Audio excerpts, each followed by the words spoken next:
let's just let the numbers creep up. They're rising nicely, so we'll just let that happen.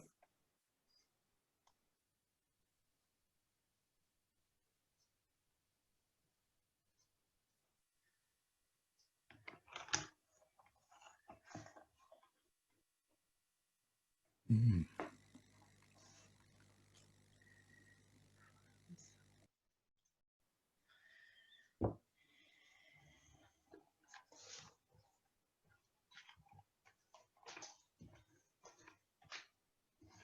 Okay. Can you see that screen or not, Katie? Can you? Is it nothing on the screen? That's good. No, we're fine. I'm just looking at everyone's faces and then the people joining us. Okay. So I think we're almost all in. Oh no, we're going up again. We're stabilising it about in numbers, and then there's one or two more still trickling in.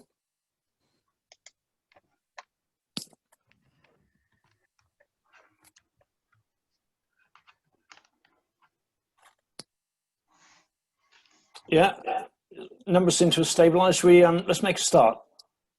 Okay, good afternoon, everyone, and welcome to this webinar.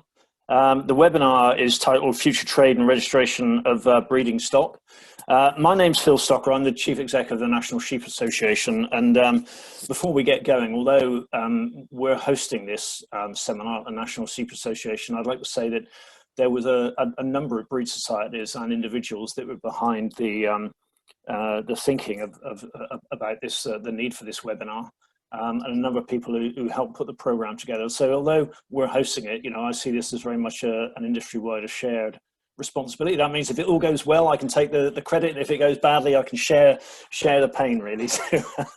But we pulled together something I think is going to do two things, really. When we first started to talk about running this webinar, it was very much in response to the notification from DEFRA that the EU Commission was not going to allow our UK breed societies to accept members' registrations from out with the UK, and there was a lot of concern about that. And then as we started to talk to people, I think there was a realization that there was some other wider issues, I guess, that relate to the whole subject of our future trade in breeding stock. In live breeding stock around, between the UK and the European Union. And obviously the Irish border throws another layer of complication in there, really. But that was why we've ended up with a bigger event today. And I would just like to say a big thanks to everyone that's been behind this organisation, and also to DEFRA and AFA as well, who have and to Marcus Bates from the UK Export Certification Partnership, who have agreed to speak this afternoon, and Libby Henson as well, obviously one of our speakers. So there's two aspects to this webinar today. One is to update on a number of practical topics related to live exports, and the second one is to inform on the situation with Zootechnic's registered breed societies, and to clear up any confusion over the benefits or the need for some to consider Zootech registration as we go forward now with the change in situation. And at the end of this webinar as well, obviously there's one or two proposals or ways forward, options forward, in terms of the way forward for Zootech registered breed societies and how they overcome this issue of not being able to accept members out with the UK.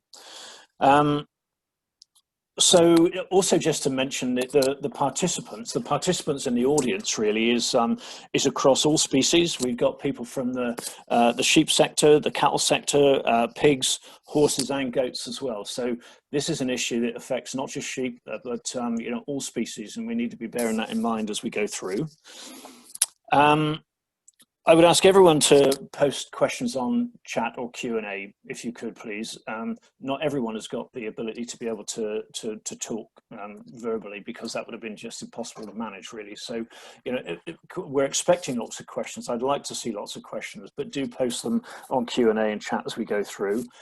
Both Katie and Nicola are going to keep an eye on questions and then take it in turns to try to filter those and ask the most relevant ones, and not duplicate questions as well, really. please ask any question. There is no such thing as a stupid question. So please ask any questions. You know, don't feel at all nervous about asking anything, whatever it might mean. We'll start the program then with three relatively short presentations from Alison Gadsby from DEFRA, from Rachel from DEFRA as well, and from Heather Escala. And then after those presentations, we'll stop and have a Q&A session before we move into the second second phase of the webinar, if you like. So I'm going to share my screen now, and if that works, which I hope it will,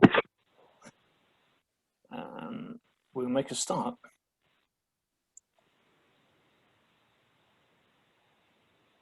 How's that? Okay, so again, this is really the title of the webinar this afternoon. As I said, we're covering all these 5 species, which we've got glorious pictures of here.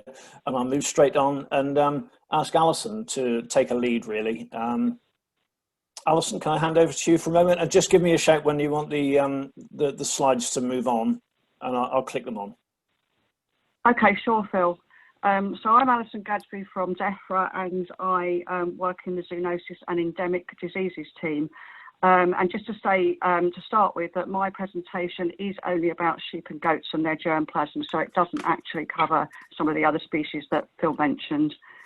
Next slide, Phil. So at the end of the transition period, assuming that we have no trade agreement that says something else, we are expecting to have to meet some additional certification requirements to send sheep and goats and germplasm to the EU. I should say I'm only talking about sheep and goats here when for breeding and for production or fattening. This doesn't apply to the slaughter animals. So these additional requirements are on the slide, so I hope you can all see it. There's a few diseases listed there. So we've got contagious agalactica, we've got paratuberculosis and caseous lymphadenitis, we've got pulmonary adenomatosis, and we've got medivisna or caprine viral arthritis. I think hopefully you can see from the slide that there's a sort of time period specified next to each of those, and those are the time periods in which, if the we're still on the first slide, Phil, sorry. Oh, did I move on then? I'm sorry. Yeah, sorry. That's my prompt. Yeah, no, that's fine. So the time period shown are the ones where the official veterinarian would have to certify to say that those diseases had not been seen in the animals during those periods. The first one, happily, is not present in the UK anyway, apparently at the moment. I should also mention that there is a requirement to certify countrywide freedom of contagious caprine pleuropneumonia. We don't have that, so that's good. Some of you are probably familiar with these certification requirements because they do appear on at least some of the intra-EU certificates in any case. But the new thing, if you like, is the thing in the bullet right at the bottom where it says diseases to be subject to official system of notification. Next slide, Phil, please.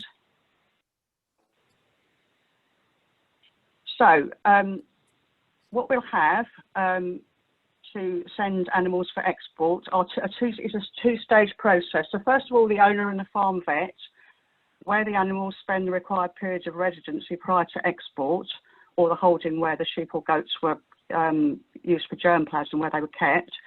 They will sign a declaration saying that to their knowledge, the animals do not have and have not been in contact with those diseases. So that's the first stage. Which I think is quite familiar from other kind of certification requirements. The second stage is the new thing, and this will be checks by the Animal and Plant Health Agency of the surveillance information that they hold on their Veterinary Investigation Diagnosis Analysis database, commonly known as VIDA.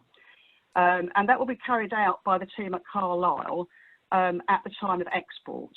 So it's kind of an extra little stage, which they tell me doesn't take very long at all when somebody applies for export. And if the report that they generate shows the diseases were at that holding within the time frame specified, then the consignment cannot travel.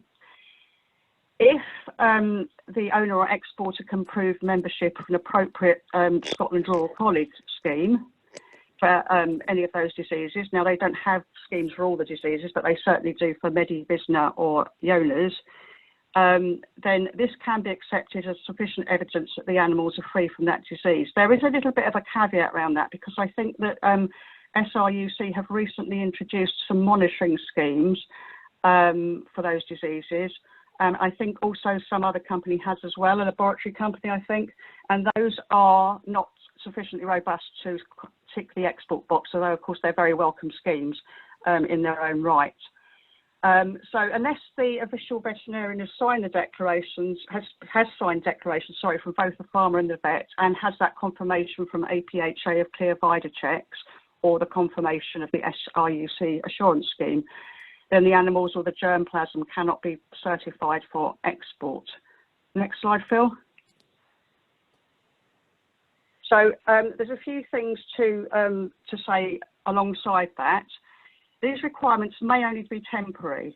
The EU or the Commission is currently looking at some new certificates which will be implemented under the animal health regulations. At present, they're expected to be in place from the 21st of April next year. There's no guarantees that they will be. I've heard rumours that there may be some delays. The draft certificates, as they stand, largely don't include these requirements that I've just described. I think they do appear for germplasm produced before a certain date, but largely they disappear. Of course, the certificates are still in draft. They could change, but the hope is, if you like, that these requirements are going to be largely temporary. So what we're doing at the moment is we're working with the Act for Export teams to put this system into place. And we are preparing comms at the moment, which we'll issue as soon as we can. There's a certain processes we have to go through first, but to explain the changes to the stakeholders. And I understand that the Royal College of Veterinary Surgeons has said that they're happy with this proposal in principle. I think they're still looking at one or two bits of the detail, but they're happy in principle. So that's a very positive step. Thank you. Right. Thank you very much, Alison. And just to confirm, that's for sheep only. All the stuff you just talked about now relates to sheep, doesn't it? And no other species. Sheep and goats. Sheep and goats. Yeah. Thank you. Thanks very much. Okay, so let's move on quickly to Heather. Heather Escala from DEFRA/AFA. I think there's a close link between Heather's role within DEFRA and AFA. But Heather is going to talk about border control posts and export health certificates and the port situation. She got quite a wide brief, I'm afraid, and identification, some of the changes that we expect to come up in terms of livestock identification for export. So Heather, over to you.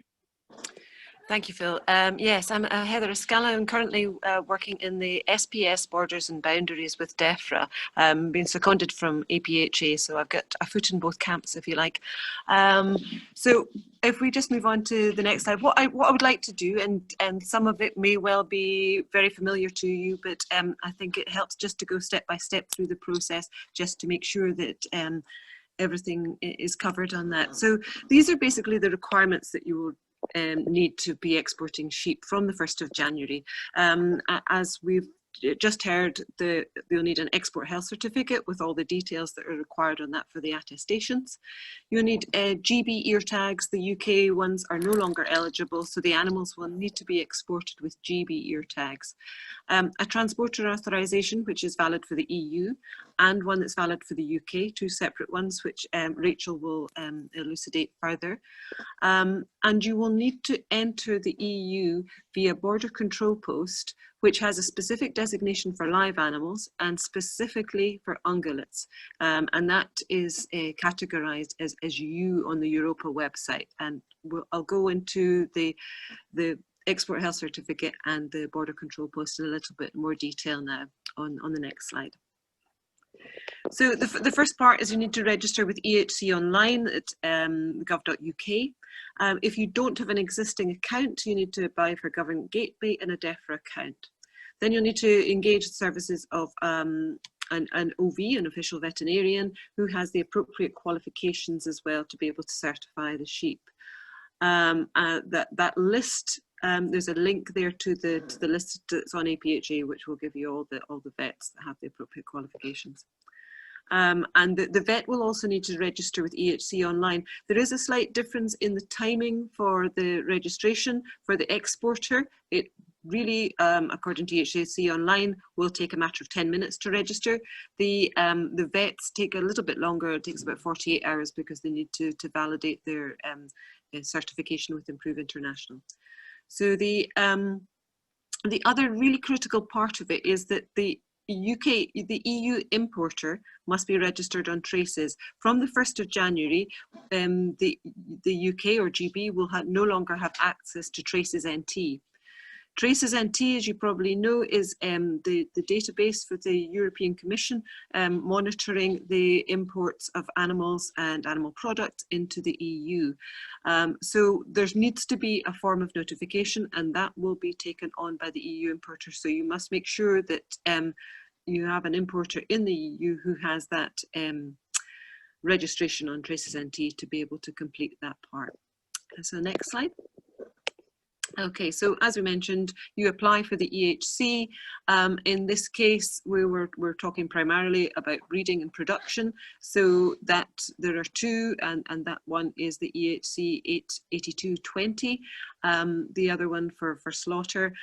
Obviously, for sheep, cattle, for cattle or any other species, there are the specific requirements. The EHCs will be issued in the languages of, obviously in English for the vets that are certifying here, and it will also be in the languages of the member state of the EU border control post, and also the destination. So for example, if your sheep are finally going to Spain, but they're going via France, and the entry into the EU will be in France, the certificates will be automatically produced in French and Spanish, which will all be stamped by the vet.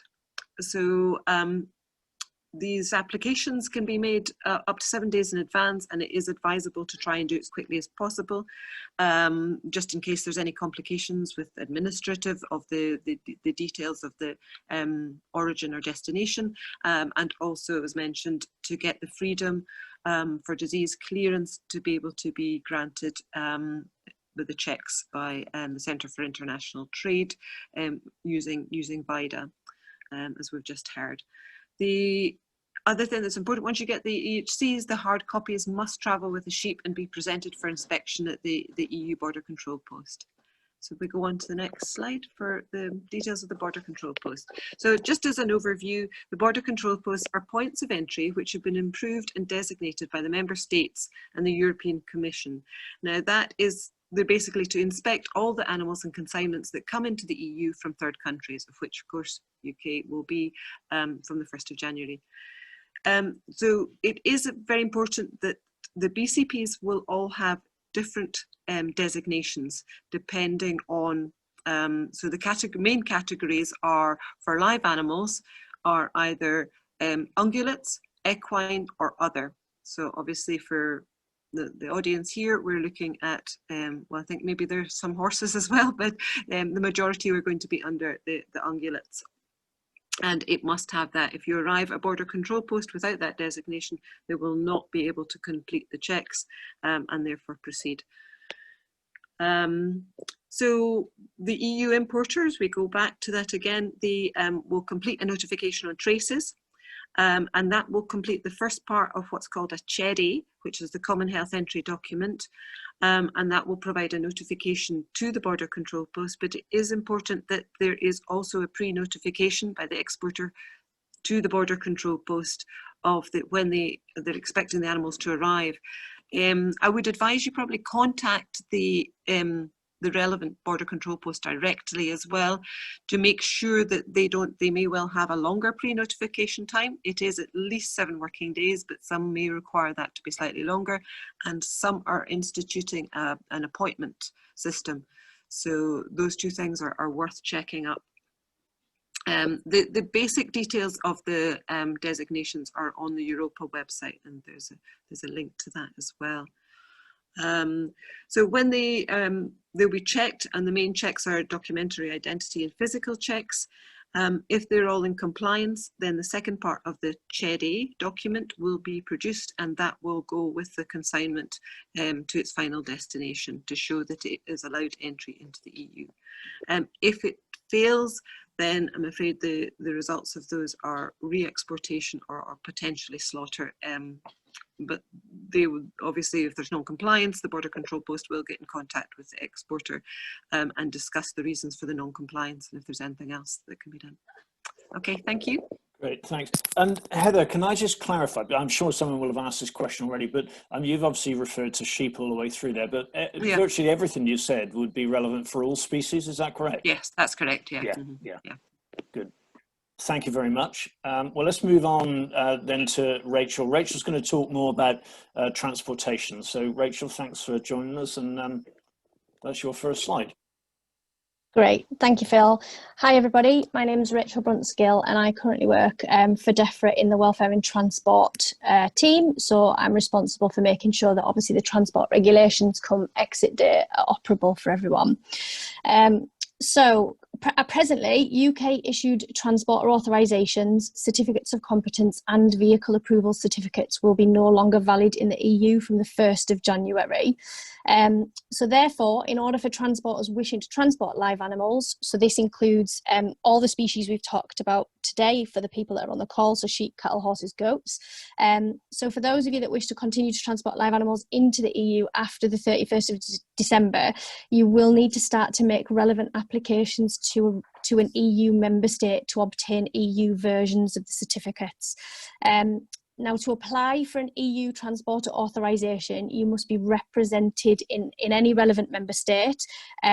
But unfortunately, there is one caveat to that the regulation is quite strict, that you're not able to hold authorisation in more than one member state currently. So what that means is you may not be able to apply for authorisation before the end of the transition period or before the 1st of January. The other term, the representation point, the term representation is not defined in legislation across the EU. So this has been quite difficult to understand what that might mean across each member state. So the only thing at present we can advise is that you would need to contact the relevant competent authority for the member state in which you want to apply to obtain information on what will be required for your business to have the representation in that member state. Obviously, there are the additional documents as well, so you will need to obtain certificates of competence and vehicle approval certificates issued in an EU member state in order to apply for the EU transporter authorisation. Similarly, with the vehicle approval, again, unfortunately for individual vehicles, they cannot be authorised in more than one member state. So again, you'd either have to wait until the 1st of January to start applying for your vehicle approvals, or if you have more than one vehicle, that you're able to start the process now. Again, obviously, we suggest that you discuss this with the member state directly because each member state may have their own procedures in place.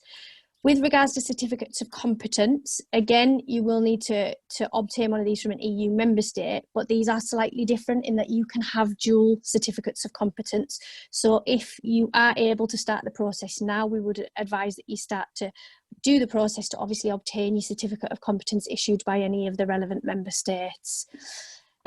Just moving on to journey logs. So for those of you on the call that are aware of a journey log is needed where your journey exceeds 8 hours and is usually for sheep, cattle, unregistered horses and goats, as well as pigs, but I'm not sure if there's any pig people on the line. So there are going to be new requirements for the journey log as well going forward.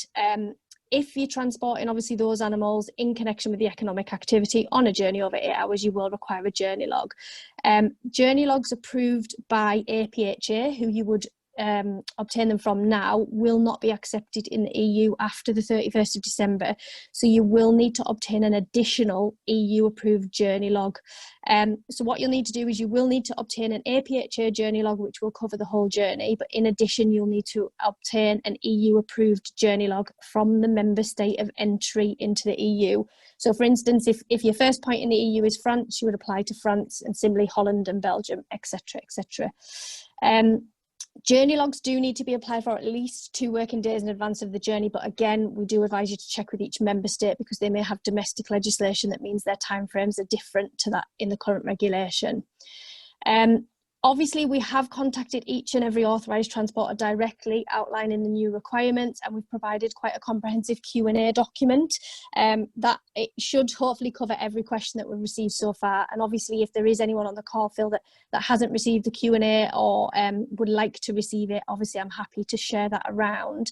There has been one set of feedback that I do want to just touch upon, although it's not a requirement for GB transporters.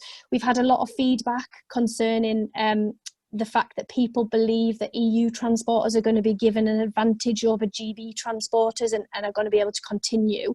I just want to reassure everyone this is not the case. EU transporters will be subject to the same requirements here in the UK that you guys, our transporters, will be subject to in the EU. So in order to come to the UK from the 1st of January, they will require UK issued certificates of competence, vehicle approval and transporter authorisations. So we've tried to create the level playing field because we know that this has been a bit of an issue across the industry, but I just want to reassure everyone that the EU transporters are not going to be given the free rein that has been rumoured. So they will be subject to the same issues that you will face going that way. Thank you. Thanks very much, Rachel. That was very, very helpful. We're going to the joys of leaving the European Union. Hey, this sounds like a lot of fun, doesn't it? But we're just going to break now for 10 minutes for questions. I see there's a number of questions that have come in. I'm going to stop screen sharing at the moment. And Katie and Nicola, I'm not sure if we can do this, but if John Rule, I can see you here. John, would you like to just come in, because John has been leading a piece of work on behalf, or working with a number of our organisations on just being in contact with some of those ports on the North European coast. Really to try and gauge their attitude towards putting in the right or appropriate facilities. And John, could you just update us quickly verbally on what the situation is? Yeah, hi Phil. Yeah, I noticed a question in the chat to say there are no BCPs, and that's true. There isn't any at the moment able to take cattle, sheep or pigs.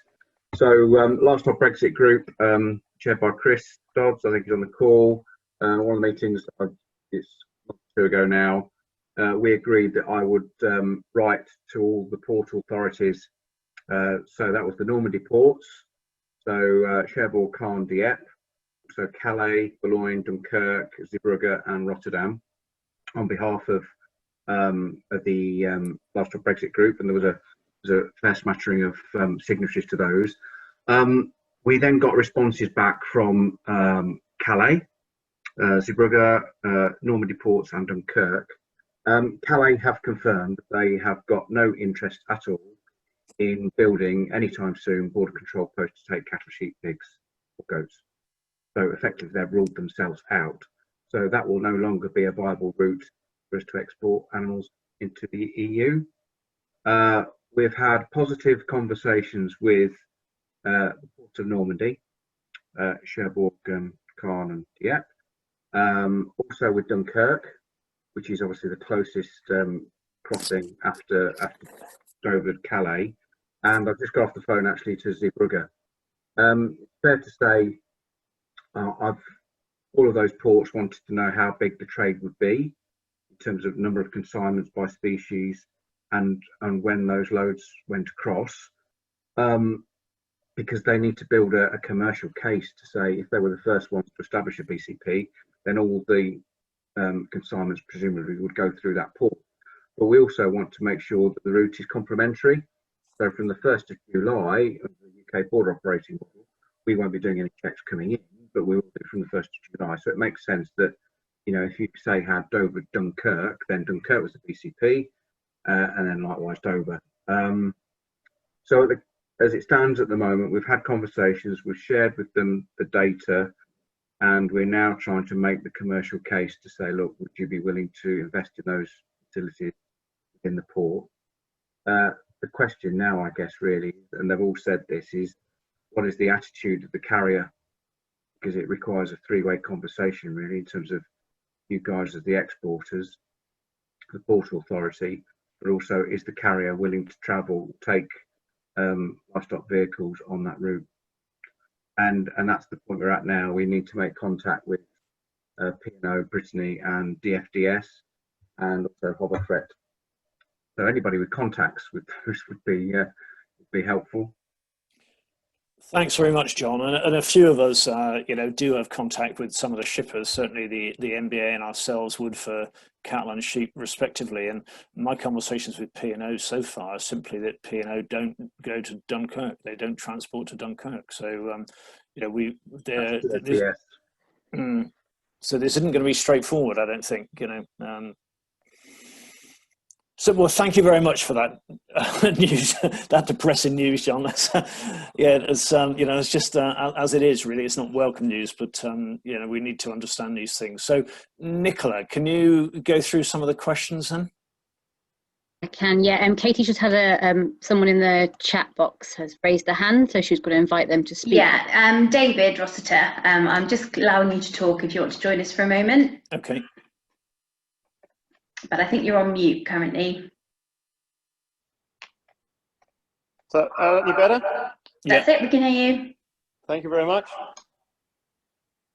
One of my early questions was from a transporter point of view that we have in the past used lorries out of Southern Ireland, out of Eire, and what their position was going to be with travelling either through Northern Ireland to us and then exporting.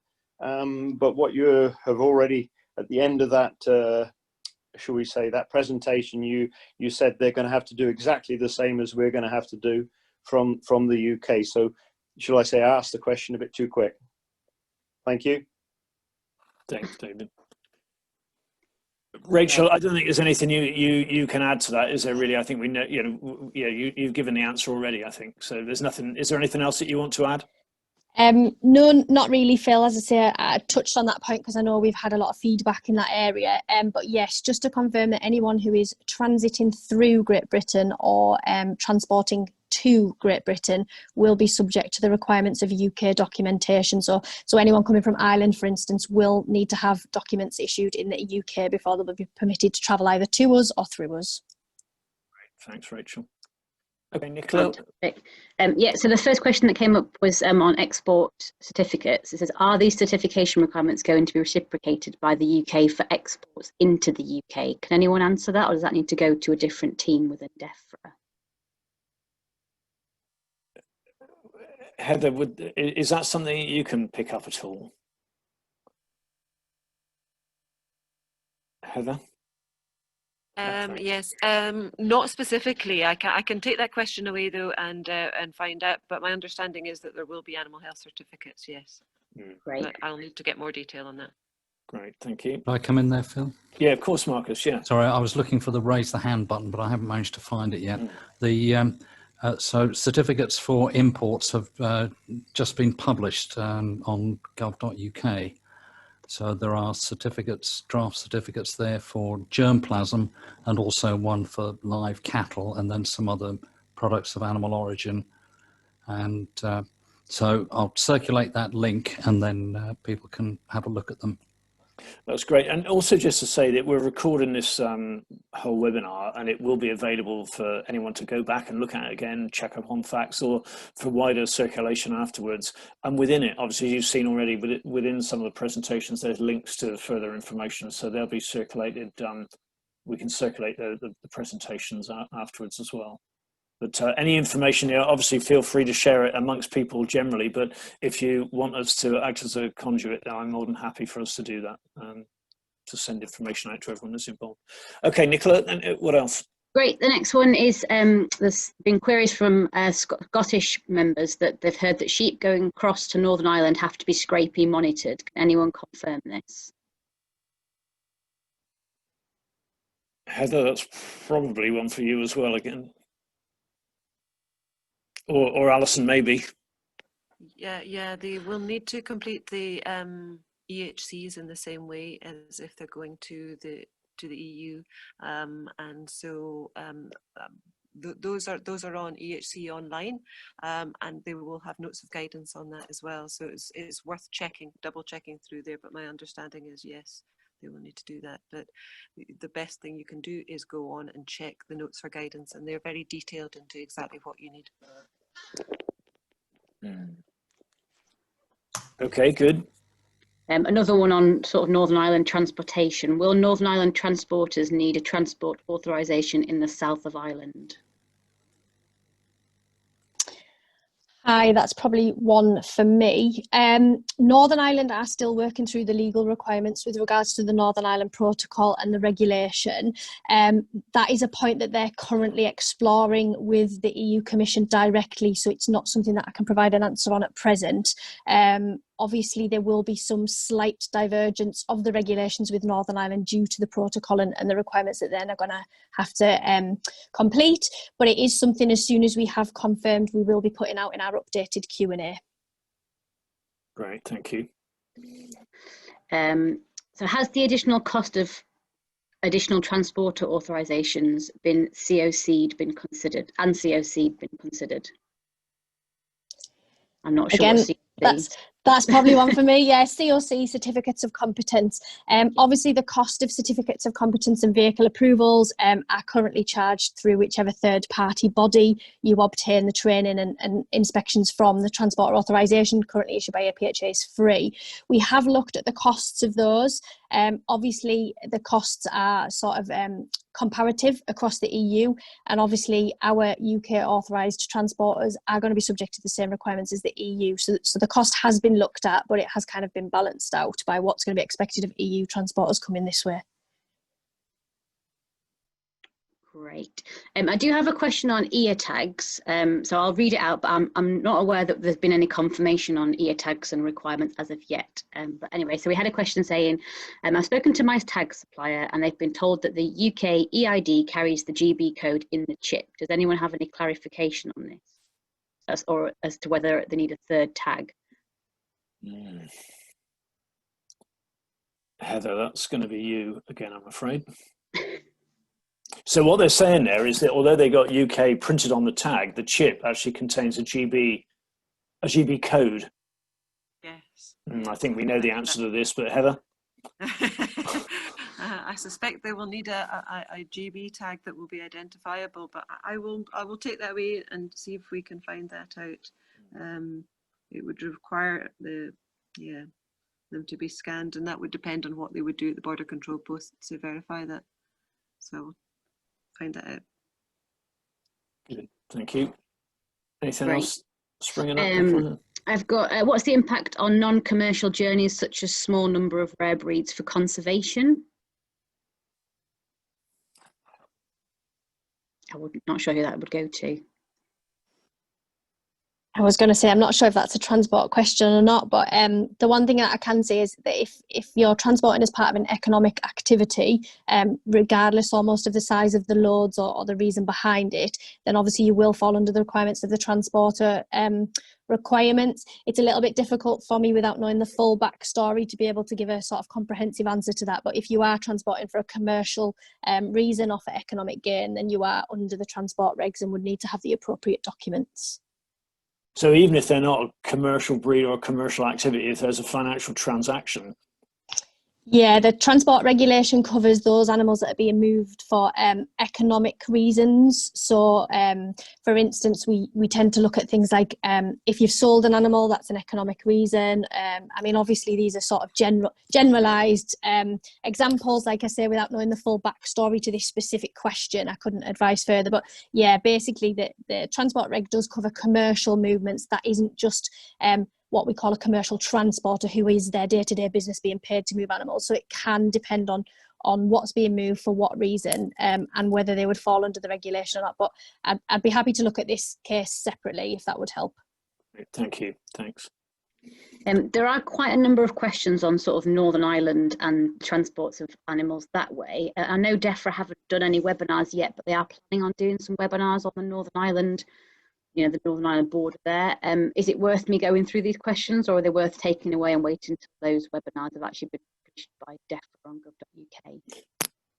I think in the interest of time, if there's quite a few of them, probably we need to try and pick them up at a later stage. Would there be one that would be fairly typical of a number of the questions, just for people to get a flavour? There's loads on. Yeah. And tags and moving between here and Great Britain and Northern Ireland and then down to Southern Ireland, exporting to the EU. It's obviously a big area. And there is a significant amount of live trade that goes on between the GB mainland and Northern Ireland. And, you know, from what we've understood in the livestock chain advisory group as well, there's still, you know, until the negotiations are complete, there's still a lot that's unknown within some of the Northern Ireland protocols as well. So some of this is yet to be bottomed out, I would imagine. Is that okay? Should we? Yeah. If I consolidate, yeah, I'll take away these questions and put them in a document and consolidate them. And yeah. Bring them. Great. Okay. Well, I'll go. Let's move on in that case, and I'll go back and screen share again. And I'd like to welcome Rachel Davis from FANGA, DEFRA's FANGA committee. And Rachel's going to talk to us about the to try and give some clarification over the issue around zootechnics and non-zootech registered breed societies, and again this issue about registration from the European Union. Let me see if I can get this. Hold on. There we go, Rachel. Lovely. Welcome, Rachel. Thanks, Phil. And thank you. There you go. So yes, hello everyone, I'm Rachel Davis and I work within the Zootech and Genetic Resources team in DEFRA. So I'm just going to quickly run through 3 areas with you today. So Zootech legislation, our application for third country listing and the extended breeding programmes, and then I'll do my best to answer any questions you have. So if we can just talk about the Zootech legislation for a little bit. So as you know, the Zootech legislation facilitates the equivalent trade of pedigree animals and germinal products with the EU, and it does this by creating voluntary standards and rules which breeding bodies may choose to adopt to help promote their products across the EU and beyond. So these standards and rules cover a number of areas such as the recognition of breed societies or breeding programmes, the rights and obligations of breeders and the breeding bodies, entry of breeding animals into breeding books, performance testing, official controls. It also covers the issuing of Zootech certificates for breeding animals and their germinal products. So just quickly in respect of the Zootech certificate, I'd also just like to point out here that if your pedigree animal is just moving within GB and not moving to another breeding book, then a Zootech certificate isn't required. However, under the NIP from the 1st of January, a Zootech certificate will be required to move an animal from GB to NI, even if it's not being moved to another breeding book. So going forward, those same set of standards and rules will continue to apply in the UK after the 1st of January because we've retained the relevant EU legislation in UK law. So next slide, please. So third country listing. Our application for third country listing of UK breeding bodies under Article 34 of the Zootech Reg was submitted to the Commission, and in early October this year we managed to have a technical discussion with them, and this provided us with some clarity as to the further assurances that the Commission were looking for in order to process our application. And as you know, recently my team and I have been in touch with you regarding these, and hopefully later this week or maybe early next week we'll be sending a further communication to the Commission with those insurances included. We're still hopeful that we're going to get third country approval by the 31st of December for breeding bodies and stud books in the UK. And we have again offered the Commission any further technical discussions they would like to have in a bid to progress this. But just to point out, it's not just a one-time application, so we can submit further applications for additional breeding bodies as and when required, and we're probably expecting to send a second application to the Commission in early next year.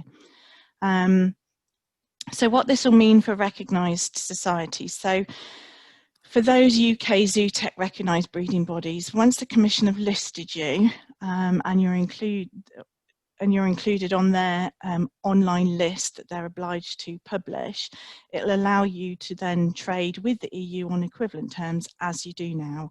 The only difference will be, as I mentioned earlier, that animals moving from GB to NI will need to be accompanied by a Zootech certificate regardless of whether they're moving to another breeding book. For those societies that are not Zootech recognised, Trade will still be available. Obviously, it will need to be in line with any policy put in place from the 1st of January to support the movement of live animals into the EU, and that Heather and Rachel have already mentioned all of the requirements for that. And obviously, it will be subject to any future trade agreement with the EU as well. But as I mentioned previously, Zootech is a voluntary regime. It provides for trade with the EU on equivalent terms and gives you an automatic right of entry into an equivalent breeding book. But there's nothing to say that an EU breeding body wouldn't accept a pedigree animal into their breeding book if it's not accompanied by a Zootech certificate. It's just that that Zootech recognition would provide automatic right of entry. I'll also just put a caveat in here for the equines as well, because Zootech recognition for them is also linked to their PIO status. So if the stud book isn't third country listed, then their animals would be classified as unregistered, and this then attracts the stricter measurements on movement. So the next slide, please, Phil. So Article 12 of the EU regulations allows for breeding programmes in one member state to be extended into another member state, and that allows that breeding body to register animals held within those member states. So there are a number of you who currently register animals that are physically in the EU. So following the end of the transition period, the UK is no longer going to have access to that mechanism, and this means that from the 1st of January, any animal that's not physically in the UK should also be registered into an equivalent breeding book in the EU, and you'll no longer be able to issue a Zootech certificate or equine passport for it. Within UK legislation, we have actually retained Article 12, so that will allow EU breeding bodies to apply to extend their breeding programmes into the UK. So applications from member states will be reviewed against Zootech approved breeding programmes that we already have in the UK, just to ensure that they're not being disadvantaged. So basically what we're going to do is write to member state authorities before the end of the year, advise them of our retained legislation and ask them if they have any breeding programmes extended into the UK currently. We'll ask for a detailed list of those breeding programmes, which we'll then review against ones that we already hold as Zootech approved breeding programmes in the UK. Should there be any duplication, we'll be asking the member state authorities for a copy of the full breeding programme, which we can then look at against the breeding programmes that we hold here. Within the retained legislation, there is the ability to refuse the extension request where we already have a breeding programme for that breed, and the approval of a further breeding programme would compromise the UK programme in regards to either the main objectives or preservation of that breed. So although we've given the option to the EU to extend into the UK, it will be something that we will monitor closely. And then the final slide is just some links that, as Phil said, would be available to you all. So that's it. Thank you. That's really helpful. Thank you very much, Rachel. And so we've got time now to take some more questions. And Katie, I think you've been gathering or keeping an eye on questions on Rachel's presentation. Have many come through? Yeah, we have got a few, not quite as many as Nicola had last time, but I'm sure they'll keep coming. So some of those were asked quite early on actually in the presentation, so I'll just go back to those ones. So the first one is from the Welsh Pony and Cob Society, saying that they've created many daughter societies throughout the world, and because of that they have a charter which the daughter societies sign up for as a leverage, and it notes that the Welsh Pony and Cob Society are the founding and primary society for the breed, which all societies then recognise and endorse. But how can they use that to help gain the status as the main recognised stud book in the EU for their society? Have I explained that? Okay. Yeah, that's fine. So basically, it's having the historical evidence that shows you are the stud book of origin. So as long as they've got that historical evidence and the competent authority of the UK recognises them as the stud book of origin, then theoretically the EU should accept that. And if the filial stud books that are in the EU recognise them as the mother stud book, and they know that they are filial stud books, then that's another reason the EU should accept it. So I'm just not quite sure as to what difference that would make for them having the stud book of origin. It still won't give them access to issue passports for EU animals, for example. So yeah, if they want to sort of get any further clarification as to why they think that might make a difference, it would be helpful to know, probably. Okay. Katie, okay, yeah, we've got some more. So then we have, for a breed that is not listed on the Zootech list, can they still export if they pass all health regulations? Yeah, so basically they'll be able to export and trade as they do now. As I said, the Zootech regime just allows for an equivalent trade, so automatic right of entry into an equivalent breeding book in the EU. But, the breeding bodies on the ground will know if breeding bodies in the EU are likely to accept animals as equivalent without the UK breeding body being Zootech recognised, because they work with them already. So if they're already working with them outside of the Zootech regime, it's not going to be a problem going forwards. The only issues will be around the potential tariff rates, and obviously the aligning with the animal health and welfare checks and documentation that's required. And Rachel, I know there was some confusion over that. That's why this a webinar like this is so useful, I guess, because it gives us a chance to clear up some of these things. But we know that there's, considerable trade even with, crossbred sheep like mules over into France, from the UK into France. And I think there has been concern that what's going on in this world of Zootech registration, it could put a stop to that trade. But we can assure people that that is absolutely not the case, can't we? No.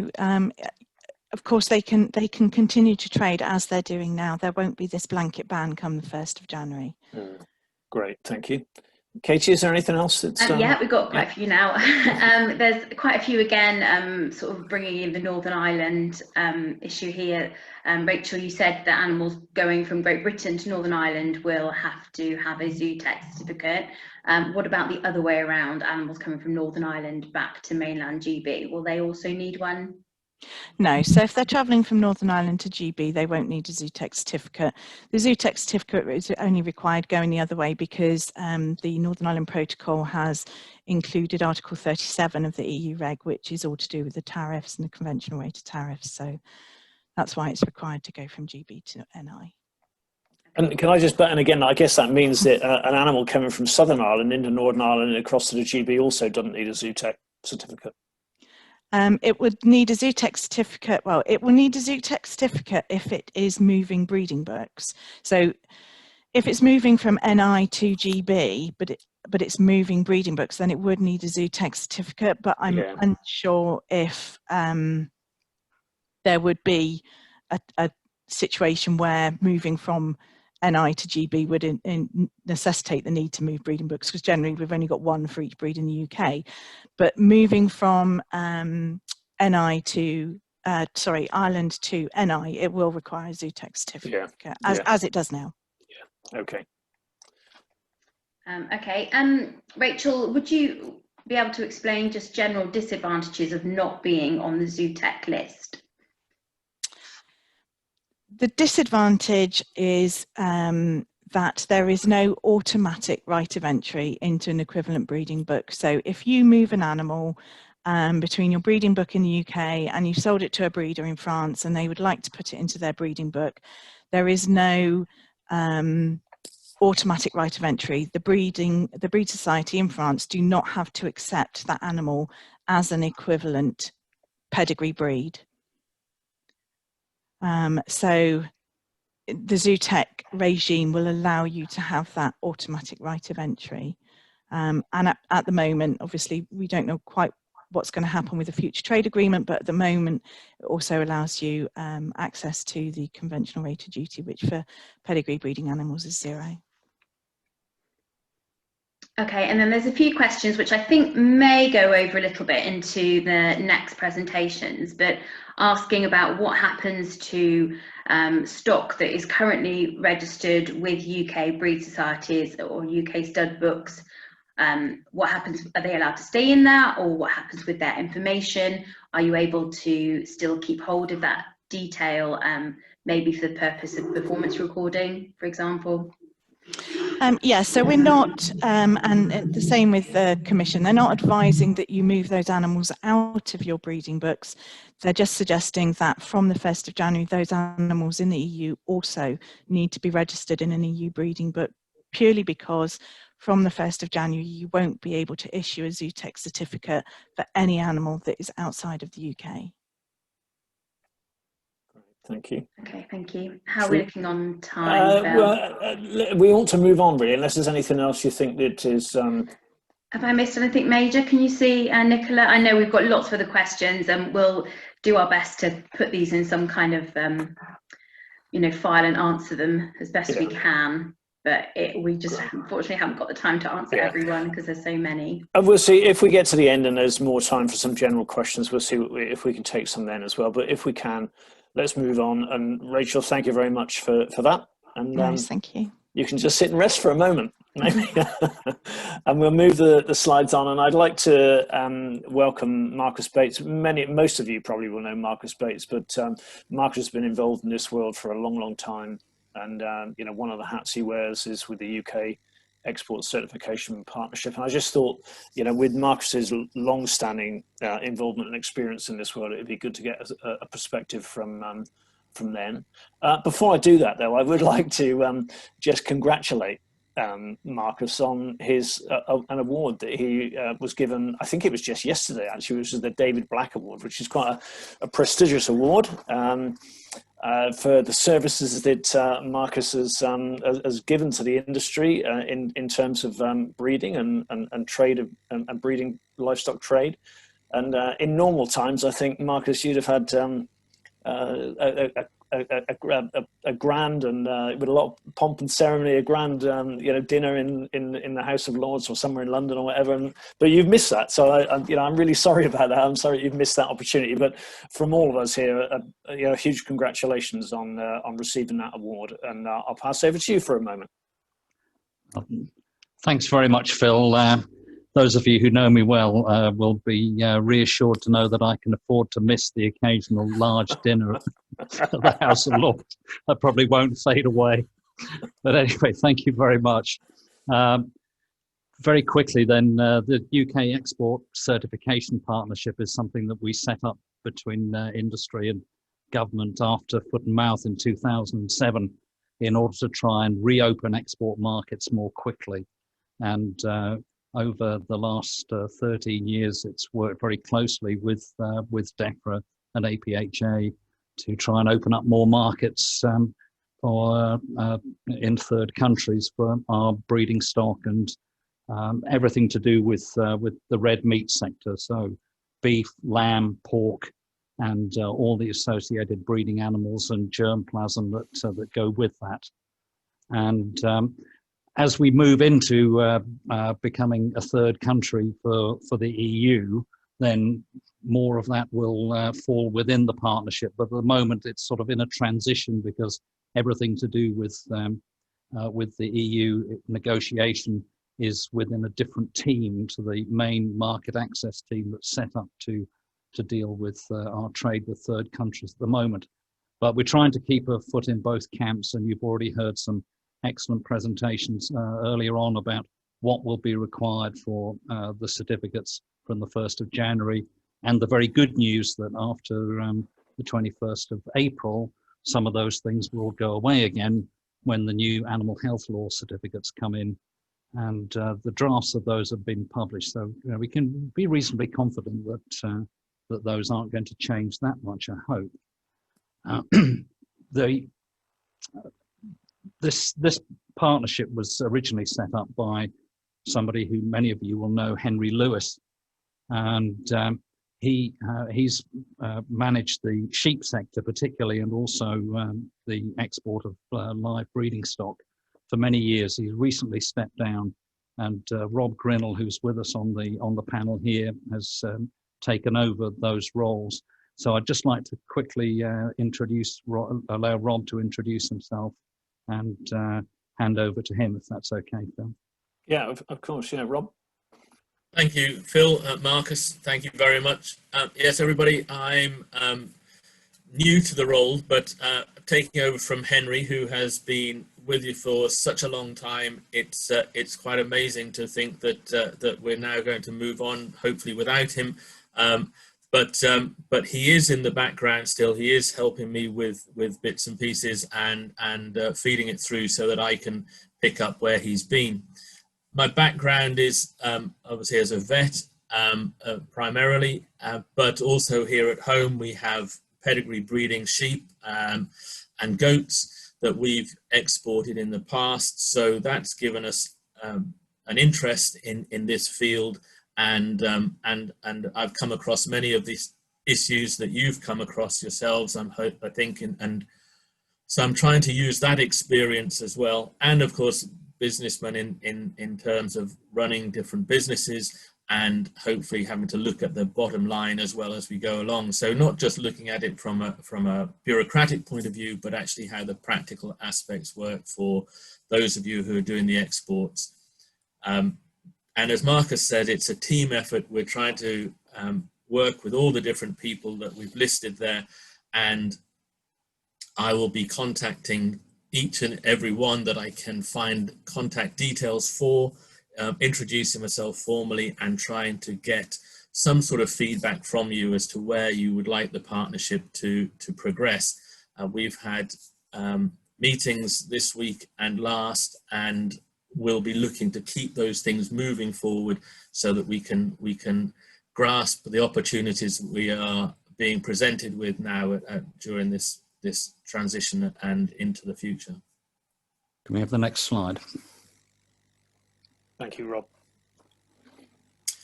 So I'll keep going here, and as I was saying last week and this week, we've been working with international trade posts and specialists that are working for us in South America. We're looking to open the markets there in most of the countries there. And last week was Brazil and Chile.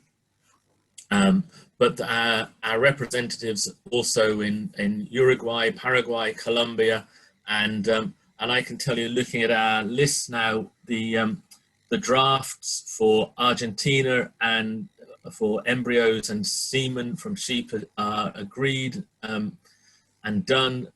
So the drafts for Argentina, for Uruguay are in. Brazil is moving along well, and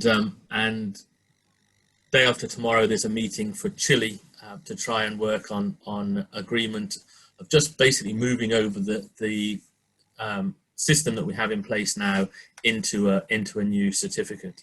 So we're working well there and getting some real wins in terms of exporting British sheep genetics, and there could be huge markets out there. Single farms have 9,000 rams and are looking to try and get increased genetics. They're getting it from New Zealand at the moment. That's our biggest competitor, and we're looking to work to step in there. Similarly, in Eastern Europe, we've got work ongoing with Ukraine, and that's sheep embryo drafts done, and sheep documents are being checked by DEFRA now, and Uzbekistan is being discussed with posts out there. So Russia is perhaps a little trickier. Marcus might be able to fill in more of that, but we actually do have some sheep ending up in Russia, but not directly at this stage. Thanks, Rob. So in terms of Brexit and EU certification, as we've talked about, there are certificates, draft certificates available on gov.uk for the certificates that we will use to export to the EU. So if you have any concerns about those, please do go and look at them, talk them through with your vet, and see whether you've got any questions about them. There have been a series of DEFRA organised webinars that have taken place over the last 3 or 4 weeks, looking at this whole process of how we export to the EU. Many of you have probably been on one of those. If you haven't, I'm afraid there's no more about live animals, but there is still one last one tomorrow on the 18th for germplasm. So if anybody's interested in that particular field, then I would recommend that you take that last opportunity. From this fantastic meeting that Phil set up today, I hope that we'll get a lot of feedback about what other issues are still people are still concerned about, and if necessary, as with Northern Ireland, if we need to organise another meeting just to try and address those very specific issues, then we'd certainly like to look at that. And one last point before I go is live animal exports.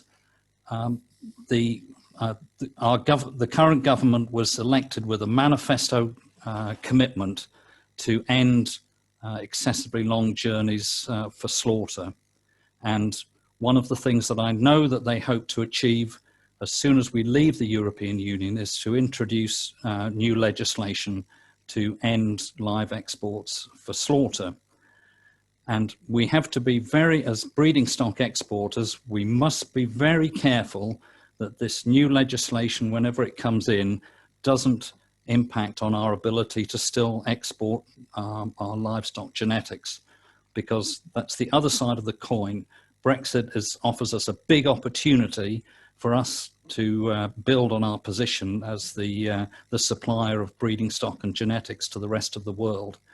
So I would encourage everybody to take very careful note when the consultation comes out and make sure that everybody in the breeding sector puts forward the case to DEFRA that we must still be able to export breeding stock, whatever the outcome of the legislation as regards live exports for slaughter.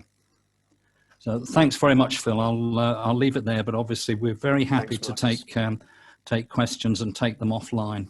Yeah, okay, great. Are there any questions that have come up particularly related to Marcus and Rob's presentation? We did say that we'd gather them together and maybe take joint questions between Marcus, Rob and Libby in a moment, and maybe that's the best thing to do. If there's nothing that's sprung up, let's move on in that case. But thanks very much, Marcus and Rob. And yeah, I think we're expecting that government consultation around Christmas, aren't we? Right at the end of this year, I think. So, and you know, we will all make sure that everyone on this call is aware and it gets the opportunity to respond to that consultation when it comes out. Okay, so let's move on now then to Libby Henson. Libby Henson from Grassroots, who's going to take us through some of the options for those zootechnic registered breed societies in relation to catering for members outside of the European, outside of the UK, sorry. So Libby, let me pass over to you. Thank you very much. Good afternoon, everybody. I feel slightly out of my depth in all of this. So Grassroots, we work with lots and lots of breed societies, providing the software to enable them to run their registries. And I've been running registries all my life. I'm a professional breed secretary, if such a thing exists. Hopefully it does. So I just wanted to go through some of the, so I'm concentrating on the whole Zootech issue, really. So as we understand it, the legislation is that as we've already heard earlier on, for Zootech registered societies, we cannot continue to register animals living in the EU after the 1st of January, and that's a big issue for some breeds. But Zootech recognition is not necessary for all breeds, those breeds with little or no presence outside the UK. It might not be important at all, but I think it is probably going to be essential for pedigree breeds with an import-export trade, relating back to what Marcus has just said about future legislation with respect to the export of animals for breeding. They're probably going to need to be Zootech recognised. So it is probably going to be essential. So we have the next slide. So what do we do now as Zootech breed societies? Well, we probably all need to contact our European members as soon as possible, if we haven't already done so, and explain the options that are available to them, because they are the people who've now got animals registered with us but living outside the UK. and we need to find out what their preferences would be. I think there are probably 3 possible options. So we can tell our EU members that they need to go it alone, to cut them loose and let them go off and do their own thing and register their animals where they choose to do. We could help them to establish EU societies for each of the breeds that don't already have them in Europe, and then encourage them to outsource their registries to existing UK societies. Or maybe we could establish an umbrella organisation and outsource each of the registries to the relevant UK societies. The next slide, please. So just going through those 3 options, the go it alone option, in some cases they could join other pre-existing registries in the EU, and that's a real possibility for quite a lot of breeds. Or they could set up their own independent association with their own independent pedigree registry for your breed in whichever European countries they wish to do that for. Now, that could cause significant problems in long-standing breeds with frequent movements across EU borders, especially, I think, within the island of Ireland. It'll disappoint all our loyal EU members, many of whom have been registering with us for years and years. It may impact on our UK members' export sales, and it may result in a reduction in income and prestige for UK breed societies, many of whom have been in existence and trading throughout Europe for well over 100 years. I would just say that if you do decide to encourage or to allow your EU members to break away completely, do please think carefully about what data, if any, you'll provide to them, if it has a value, how you're going to extract it from your databases, whether you're going to just give it to them or whether there are going to be caveats associated with that. So just bear that in mind. Data has a value. Next slide, please. The second option is that you encourage your EU members to set up an independent association in the EU, for the sake of argument, let's say in Ireland, but then get them to outsource the management of their pedigree registry to the existing UK Breed Society, in other words, you. Now, as we understand it, this is permitted under the Zootech regulations and rules, and there is precedent. So each new association would need to be able to complete the Zootech recognition documentation from the Irish authorities, if it's in Ireland, in order to confirm that their outsourced registry was Zootech compliant. Sorry, that's my outline line ringing. But that shouldn't be a problem because you're already Zootech compliant within the UK and the Zootech rules remain the same. So it shouldn't be difficult to be able to show that you could be Zootech compliant in the EU. But that independent Irish group would then need also to have a service agreement with you so that to contract with you as the outsourced registry provider. So that's the sort of second option. Next slide, please. So if we did it that route, the existing society would need to identify and flag all their EU members and animals within their registry database. You'd need to create a separate Zootech certificate that you're producing on behalf of that Irish group, separate flock book or herd book pages. You'd need to be able to separate out the European animals for breed analysis and statistical analysis. All of that from a technical point of view is very straightforward, certainly within the grassroots databases, and I'm sure wouldn't be a problem for most software providers. So you could separate out your European members and animals within your database and then run it outsourced as a registry within your database, but as legally outsourced to a separate organisation. So the advantages of the outsourced registry are that you maintain control of the registry, you maintain the income stream, particularly for those breeds who've got lots of members in Europe, and you continue to support your UK export market. The disadvantages, if we could go on to the next screen, are the initial administration in getting that Irish society set up for your breed, getting the Irish Zootech recognition set up for your breed, all the outsourced agreements in place and set up, and then working as an outsourced registry for that Irish association, which will be made up of your Irish members. Now, for many breeds, the number of EU members simply cannot justify the not insignificant effort required to do all of that. So, you know, that's a consideration. So the next slide, sorry, we don't know, this slide, the umbrella one. So the third possible option would be for an organisation or a company to be created in the Republic of Ireland to act as an umbrella for a consortium of breeds. So the umbrella organisation would register as an umbrella zootech registration authority in Ireland. It would create standardised mechanisms to help each participating breed to complete the necessary Irish zootech documentation in order to confirm that the outsourced registry for the breed would be zootech compliant. It would create a standardised service agreement or contract between the umbrella organisation and each of the outsourced registry providers, i.e. the UK breed societies. And it would assist all of those participating breeds to flag their EU members and animals in a way that made data exchange straightforward and simple. Thank you. So the umbrella organisation would be responsible for liaising with the Irish authorities to maintain the zootech recognition for all the outsourced registries. It would collect the annual list of all the EU members. It would invoice the participating breeds for a small fee per EU member to cover the cost of running the umbrella organisation. And it would collect all the summary statistics for the numbers of animals registered in each of the breeds for the Irish authorities and the EU authorities.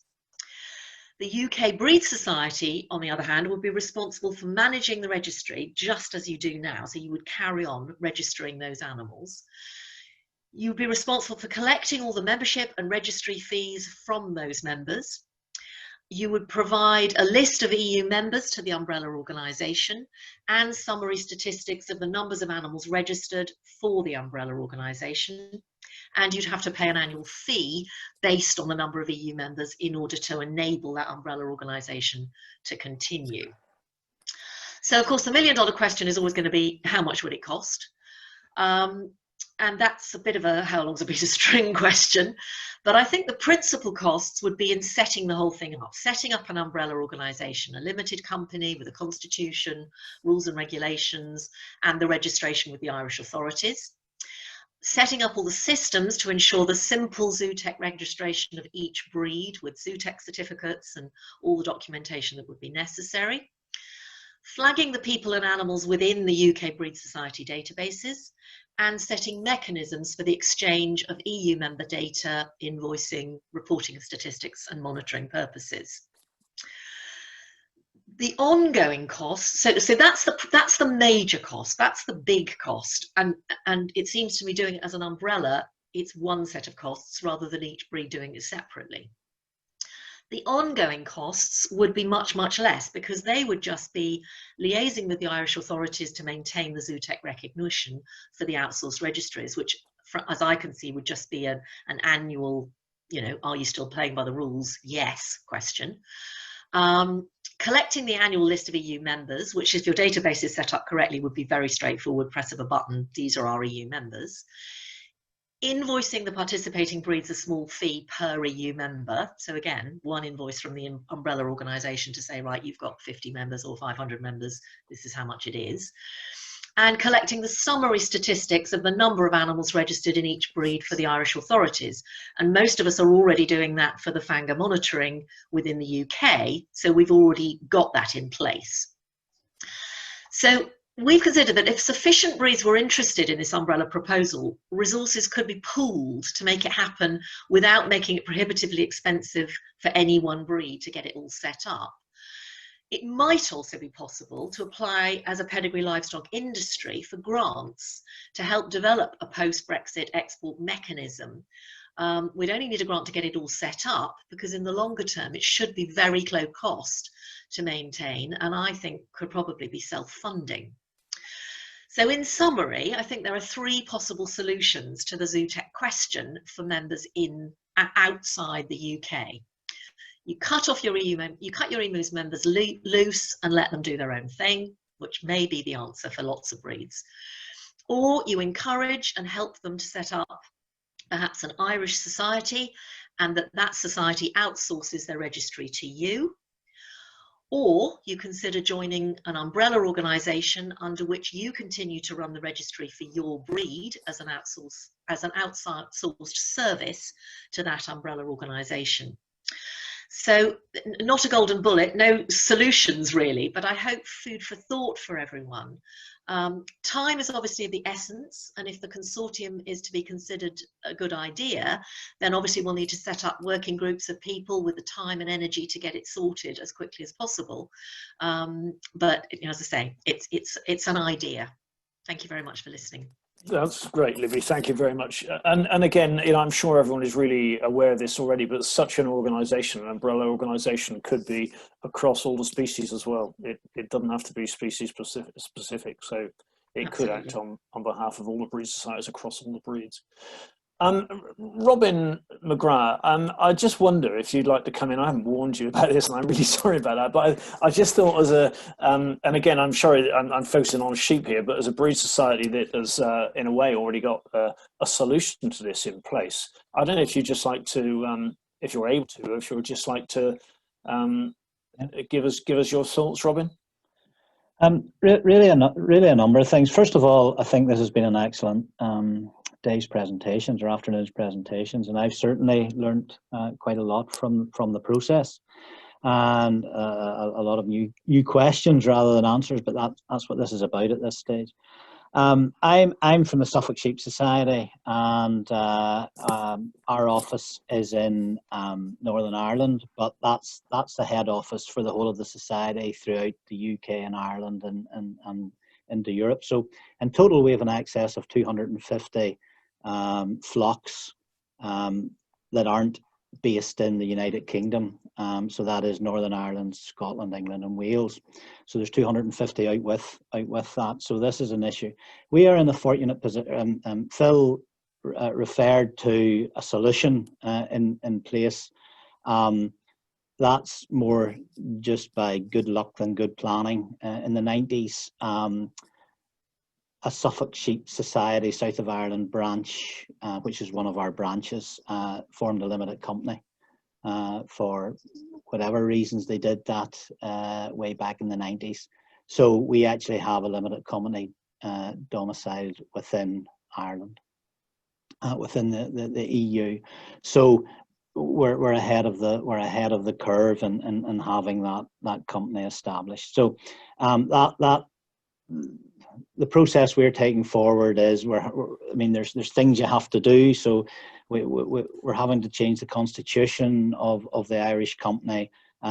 So as Libby very ably set out, to enable us to establish a society down there, and it'll be outsourcing its work to the UK Suffolk Sheep Society. So we're already started down that process, and we have some of the steps in place to get it recognised within Ireland, within the authorities in the Republic of Ireland. So that's where we are at this point in time. That's great.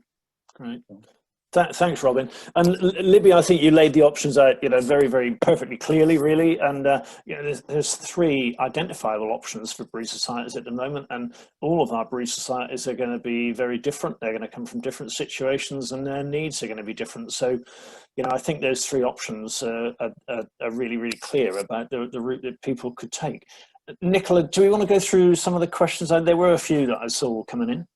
Yeah, we've had quite a few coming on this topic. So, first question: does the society have to be in Ireland? What if you have a recognised society in Germany? Is it as long as it's in an EU state that's acceptable? Yeah, Libby, you're muted. I'm afraid. Yeah, sorry, I'd muted myself. Yes, I think as far as I understand it, as long as there's an association somewhere in the EU, that's all you need. Yeah. And any EU association, as I understand it, could outsource its registry to another country, because of course we have UK Zootech registered authorities now who will outsource to Australia. So you don't have to do the work in the EU. The organisation has to be in the EU. The work can be outsourced to us as a third country. Rachel, were you looking to say something? Yeah, I was just going to pop in here. Yes, that's right. Obviously, any breed society that's in the EU would also need to extend its breeding programme into other member states to enable it to be able to register animals from within other member states. So that would need to be factored in as well.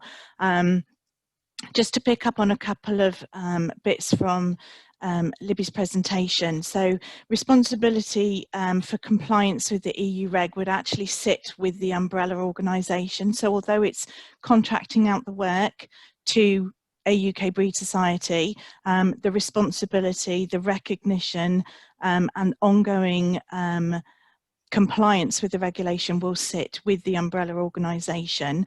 Obviously, the umbrella organisation would also need to submit, along with its application, breeding programmes for every breed that it would be applying for to the relevant competent authority in the member state that it's in.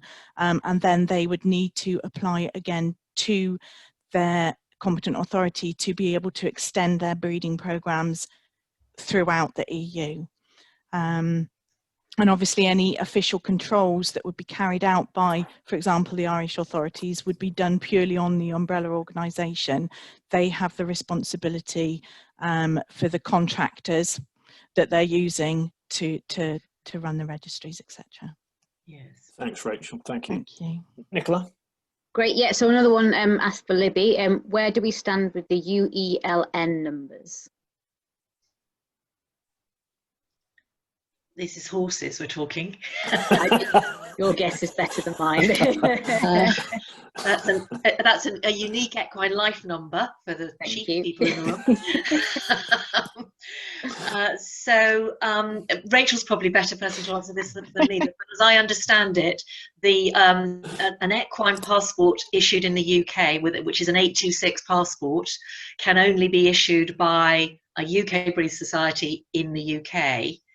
Now again, Rachel, you'll need to put no worries. So basically, as long as you're Zootech recognised, third country listed, then you can issue a passport for a UK animal to travel into the EU.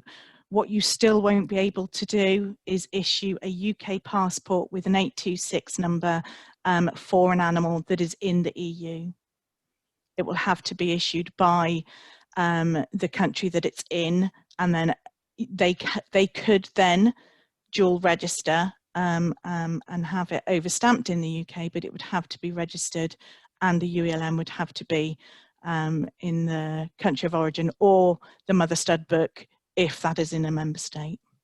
Okay, and I think the other thing that you and I discussed the other day, Rachel, which I think is true to say, is that if we did the umbrella idea, and there was a UK equine, there was a horse breed that joined in with that, then the umbrella would have to have its own UELN reference, and then passports could be printed in the UK by a UK breed society, but it would have the Irish umbrella organisation UELN number. Is that true?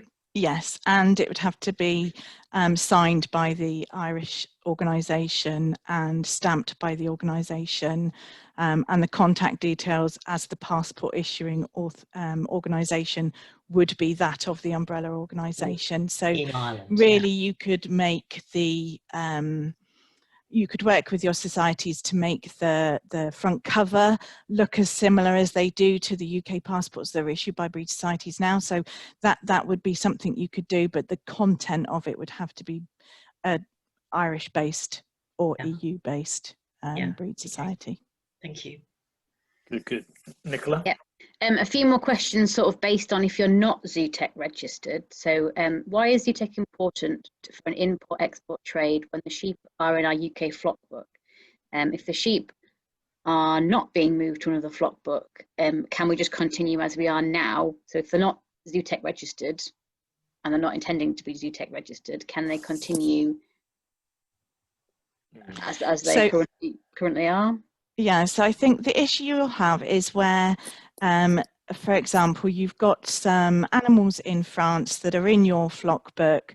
you then, your French breeder sells them to a breeder in Germany who wants to put them into another flock book, that's where you'll have an issue, is that you won't be able to, as the UK society, you won't be able to issue a Zootech certificate for any animals in the EU. So if you are not Zootech recognised and you have breeders throughout the EU and they only ever trade with each other and there is no chance of the animal ever getting put into another breeding book, then no, you can work outside of the Zootech regime, and just obviously you wouldn't have the Zootech certificate or tariff exemption rate for the conventional rate of duty, but you would trade as you do now. You would move your animals as you do now and pay any tariff rates as you do now as a non-Zootech recognised breed society. And would that be the same for animals going from your flock book across to Northern Ireland if they're not Zootech registered? So because Article 37 has been included within the Northern Ireland Protocol, you by law have to have your animals, if you are Zootech recognised, your animal has to travel with a Zootech certificate. If you're not Zootech recognised, no, your animal moves as they do now. But they might attract additional tariffs. Yes. And they might fall foul of changes to legislation with respect to the export of animals for slaughter in the future. That's a question, not a statement. Yeah. They would be subject to any. So the Zootech regime is purely for pedigree breeding animals and their germinal products. The movement of animals outside of the Zootech regime would just come under any livestock movements or commercial livestock movements. So yeah, they would be affected by any changes to tariffs, legislation, animal health and welfare legislation. So yeah, they'd be subject to that. So you may have just sort of answered my next question, but can a breed not on the Zootech list become recognised as a pedigree breed in Europe, regardless of the Zootech commitment? That would purely be down to the breeding book that is accepting the animals over there. So as I said, Zootech is voluntary, but it does provide for equivalent trade and automatic right of entry into an equivalent breeding book. If you don't have that Zootech recognition, you don't have that automatic right. It would be down to the breed society that is accepting the animal as to whether they would treat it as an equivalent. Okay. So a few questions on sort of these umbrella organisations. But a question saying who would be responsible for setting up the umbrella organisation, and does someone really need to take the lead on this? Well, yeah, Libby, you might like to talk about that, but I mean, we've discussed that amongst a small group of us previously, and you know, I know that you know, grassroots have offered to explore that as an option if it was felt to be appropriate. I think that's probably the best way to put it, isn't it? I mean, no one else is. I don't remember saying that. I do. I've got it signed somewhere on a piece of paper. I know. But I think I rather foolishly put my head above the parapet and came up with the suggestion. But I think it's very much a case of how many people are interested. You know, is a runner really, because there would be some fairly significant costs involved in getting the whole thing set up initially. And so if there were lots of breeds interested in doing it, and if we could find some grant funding or, you know, get some help with it, then I think we'd set up a little committee of people and see if we can move things along fairly quickly. But it sort of isn't my problem. Yeah. So I'm here if I can help, but really it's up to the breed societies to decide whether or not it's something they want their European members want you to do. Is it something that you really need to do or not? And maybe we don't need to worry about it. We just tell those those European members that, you know, they need to find an alternative solution. It will vary very much from breed to breed. Yeah, I don't think anyone's expecting to come up with an answer or to resolve that today, aren't we? Are we really? I mean, I think people need to go away, consider their situation, and then we need to think about, you know, who people could contact or where they should come to if they're interested in that sort of structure. Yeah. And you know, if that was to be the case, we shouldn't underestimate the business planning that would need to be done around that too, because you know, it's not a small task by the sound of it. Have you had many expressions of interest, Libby, was it the third way you listed was for yourself? Yes, we've had sort of 20 or 30 breeds who've said that they're, in principle, they're interested, but the majority of those have very small numbers. You know, they've got 20 or 30 members in Europe, and so they're interested in the idea because it means hopefully someone else is going to do the work, and they can, you know, piggyback onto that. If there's enough people who want to do that, actually that does give you a critical mass. But it really just does depend on whether or not there are enough people interested, and whether or not it's really worth doing, and whether or not we really need to do it, or whether, as Rachel just said, you know, perhaps if you've only got 2 or 3 members and they're only really trading with each other and with the UK, they don't mind if they haven't got a Zootech certificate, and maybe there isn't going to be, you know, huge penalties involved, and it's okay to carry on as we are. I know there are 1 or 2 quite big breeds who are thinking along those lines, that it's all going to come out in the end and it'll all be fine. So, you know, maybe they're right. Maybe we're worrying unnecessarily. I have to say the first half of the workshop I found terrifying. That's all much more difficult in a way than Zootech. Yeah. Rachel, can I just ask whether, you know, you're an expert in this field, you know, can you see any other options or alternatives to the ones that are being tabled? I think if you work very closely with an EU breed society already, and they hold a similar type breed, or it doesn't even need to be a similar type breed, but if you work with them closely already, it might be worth approaching them to see if they would submit a breeding program for approval for your breed, and then they could kind of become your foot in the door, and they could, as Libby was saying, outsource all of their work to the UK Breed Society. But yeah, that would depend on whether you've got any friendly EU breed societies that you currently work with. Okay, Nicola. Yeah, just another quick query then. So if we do have a third country listing, we would need an umbrella organisation of some kind. Is a question. So yeah, so third country listing will allow us to continue to, or will allow UK breeding bodies to continue to trade under Zootech with the EU as they do now. It still won't give you access to the extended breeding programme, and I think this is probably the crux of the matter, where you've got EU members registered in your register. It doesn't matter whether we have listing or not, you still can't, from the 1st of January, register those animals in your UK breeding book. So yeah, the solutions that Libby's presented are probably the route you would need to take if you still want to keep those animals in your register. Well, you can keep them in there, but if you still want to issue Zootech certificates for them. So can I just clarify that then? So that if you're particularly a rare breed, and you know you're Exmoor ponies or something, and you've got members all over Europe and you're the mother stud book, you can continue to register those animals in the stud book in order to maintain them as part of the genetic pool for the whole international breed, but you just can't issue the Zootech certificates for them. But presumably you can still have them in a section within your registry. So there's nothing in the Zootech regulation that would stop you from entering any animal from anywhere in the world into your register. What you can't do is issue a Zootech certificate for that animal. It would have to be issued. So, for example, if there was animals in Ireland that are registered in your breeding book, you can keep those animals in there, but from the 1st of January, they also have to be registered in a breeding book in the EU, or in a breeding book in a member state that has extended into Ireland, for example.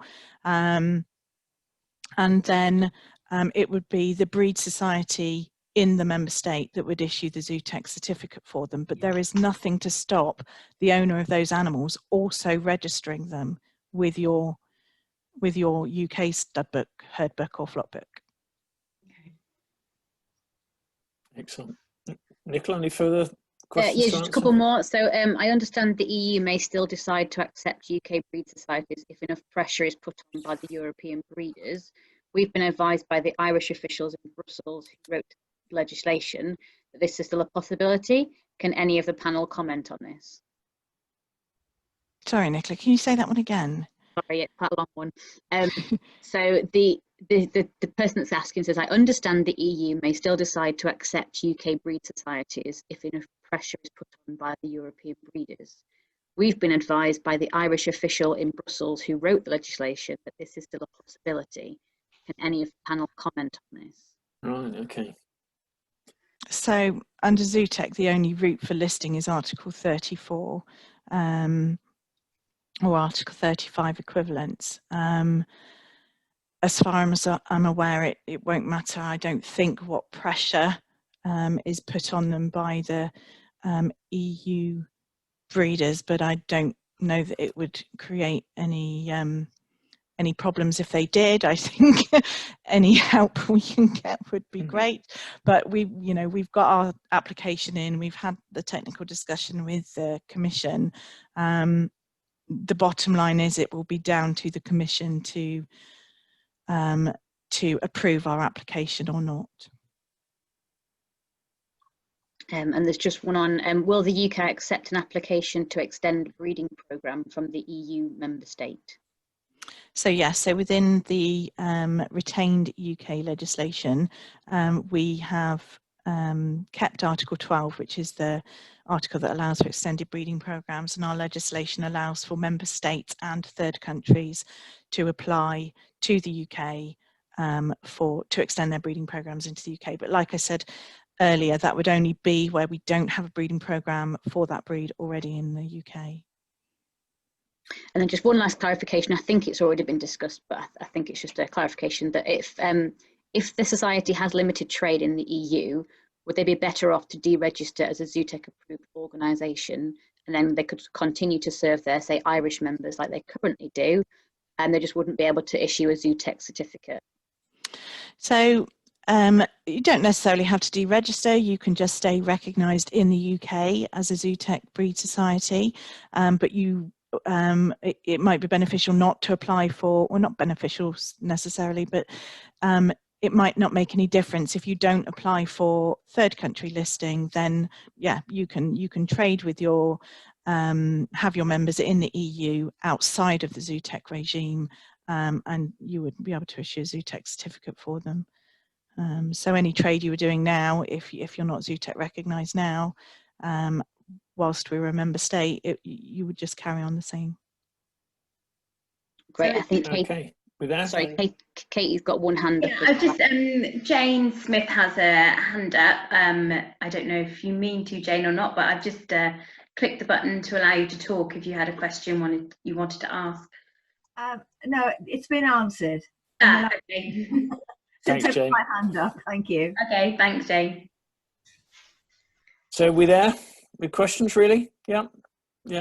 Okay. Well, look, it's just coming up to 3:45 too, so we ought to wrap up. I think. Are there any other points that the panel want to make before we close? I'm going to try and wrap up a little bit. Can I just make one comment? Rachel's last thing about you don't need to deregister. I think that's actually very, very important. There are lots of breeds who've got very small numbers of members outside the UK who probably are not that worried about not having a Zootech certificate or not. You know, I've got one Manx Lockton person in Holland, and I'm sure he's not going to mind. So the fact that he can carry on registering with the UK Registration Authority, keep his animals within that whole gene pool, that might be an absolutely perfectly okay solution. It's just a case that we need to make very sure that our European members understand that that's what's happening, that they can go on registering with us. We're either not Zootech recognised or they won't be Zootech recognised within the registry. But they can go on registering with us if they want to. So it is a case of explaining that carefully, I think, to some of these European members. Yeah, great. Okay, look, I think we ought to wrap up, but I think we've from the range of questions that we've had, it's been a really worthwhile session, I think, and there's clearly been a lot of interest, and hopefully we've clarified a few points here. Neil Shanders made a comment in chat just now, which I think is quite relevant. there's one thing that is a fundamental priority, and that is to try to make sure that we can practically move stock across the water anyway, and until we've got a border control post that is able to take, has got the infrastructure to take animals. I mean, Ireland, and Southern Ireland are accepted, I guess, nothing's going to be moving anyway. So that's probably got a major priority, I think. And I think industry and DEFRA together, ideally, would be quite active on that, because without that, we're not going to be able to move anything whatsoever, really. So we've answered, I think, a lot of questions. There's still some unanswered issues that will emerge over these next few weeks, I guess.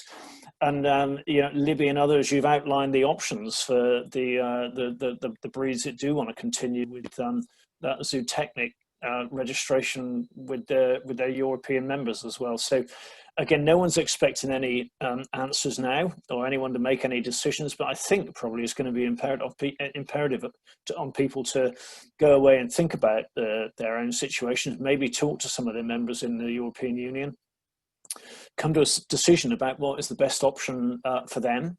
And really, I guess, if there was an interest in an umbrella organisation being founded, then I think someone needs to be aware of that. And I don't mind us acting again as a point of contact, and I certainly don't mind, Libby, if you wanted to be a point of contact, or you could be, and we could actually do some of that facilitation for you. I don't mind.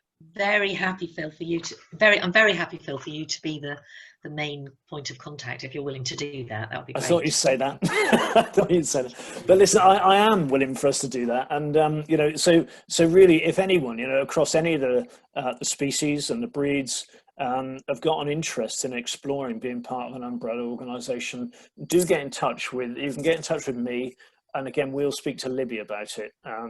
About how we take it forward, but I'm quite happy to do some of the administration behind that, and we'll see where that goes. What I can't work out is how we will ever know what decisions people have taken, and whether there will ever be some central point of knowledge about what decisions people have made. But I think that's probably a wish too far. I don't know how we're going to know that. It would be great to know, but to be honest, it's going to be down to individuals to make their own decisions. And I think, if there was an interest in an umbrella organisation, that's where people need to come together and work together, I guess. It would be probably right to say that for those organisations who feel that their route is to go it alone and set up their own office or association in Southern Ireland or Germany or wherever it might be, there are people here that I'm sure can help. And Rachel, I don't want to point the finger at you too much, but Rachel, I'm sure you'll step up and help wherever you can, and Marcus and Rob as well. I know this probably in an area you played a lot of a big role in previously, because it's new to all of us, but I know that you're experienced and knowledgeable in that area, and I'm sure you'd step up and help if you're able to. Yeah. So I feel that's something we'd be interested in, and certainly would be available to help out if that's of any use to any of the societies or to yourselves, because we want to make sure that we are keeping this export market open. And I think there was a question about the link to the DEFRA seminar webinar tomorrow. I think that's been sent out now or is available now, but I would urge anybody that's having any concerns about the export health certificate process to try and sign up to that, or let us know at UKECP, and we've got some of the PowerPoint demonstrations from previous ones that I can send around. Excellent. I see Nicola's just sent a link around for tomorrow's meeting as well, so thanks, Nicola.